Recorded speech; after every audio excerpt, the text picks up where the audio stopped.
iRockRadio, the world headquarters of rock. It is Mike Karoyli at day number 2. Welcome to Rockville Festival in Jacksonville, Florida, with our guest, Stone Temple Pilots. How are you, Jeff? I'm great. How's it going, man? It's going good. Robert, how are you? I'm great, man. Thank you so much for joining us here at the table. We appreciate it very much. And I got to say, congratulations on the album Stone Temple Pilots. Man, it sounds good. It sounds really good. Thank you.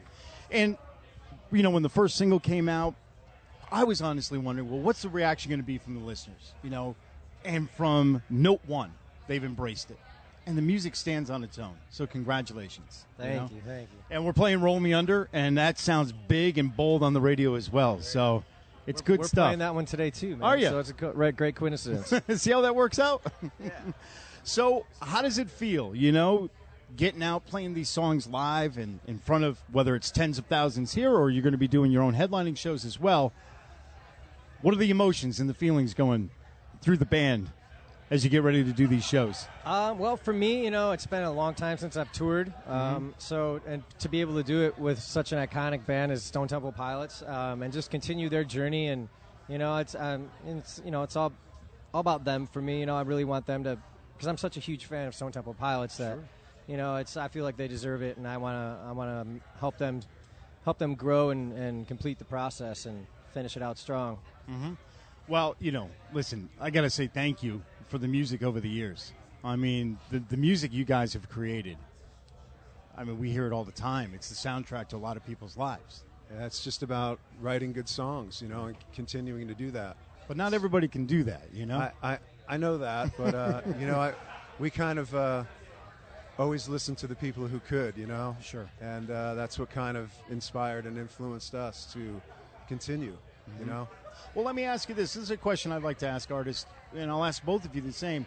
What is the song or an album that kind of changed your life? You heard it and you're like, maybe I want to do that, or that led me to playing an instrument or singing or whatever it is. I mean, I can't even name one. There's so many.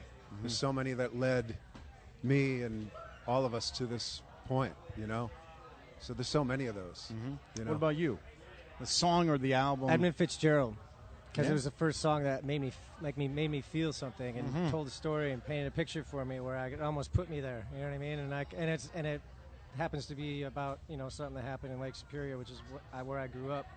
My grandparents used to live up there in Grand Marais, and Gordon Lightfoot. That's what I meant. Yeah. Yes. Song Edmund Fitzgerald, artist Gordon Lightfoot. But it goes back to all my dad's records. You know, growing up, I'm listening to all that, whether it be the Carpenters or Neil Diamond or Bob Seger or whatever it was that, you know, I grew up listening, and I go to my dad's house and basically squat in front of his record player for the entire weekend. Yeah, we all did it. It was Johnny Cash for me. I mean, my dad used to listen to that. Saw him when I was a little kid, and that just set me on a path, you know. So I'm always curious how artists, you know, where it started for them, and you know, and then how it brought you to the music you create now. Now, as a songwriter, is there anybody in particular that you emulate? Because, you know, some people write poems, but it's not like writing a song. There are differences, certainly. How do you craft a song, or where does that come from? Well, first I let the music speak to me and tell me where it needs to go. But then when it comes to like lyrical content and things like that, I love Sixto Rodriguez. I loved what Scott did when he was with us. Chester too, for that matter. I've known Chester since 2001, so we go way back. And I mean, just, you know, songs that make you think and make you feel something, or takes you to a place. And you know, I just try to think of it from an ethereal place and come in from there. I try not to get too much into the nuts and bolts of you know, trying to be too slick or anything like that. Just let it flow. Just let it flow. Whatever happens. You know, and whatever the vibe is telling you, that's what I stick with. So today welcome to Rockville, Jacksonville, Florida for the festival. I would imagine your set is different tonight. As a matter of fact, we have you guys a week from tomorrow in Connecticut. Yes. It's going to be at the Dome at Oakdale in Wallingford. Tickets available at livenation.com, unless they sell it ahead of time. It's close. So get your tickets before they're gone. What are the set differences between today and like a headlining show like that? Oh, you know, it's a 50-minute set tonight, so it's a matter of just kind of knocking people over the head with 25 years of material. The whack-a-mole. Whack-a-mole. Yeah.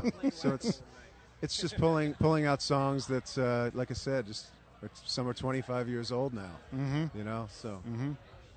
So all that time go by. I can't believe it's 25 years. It's hard to believe.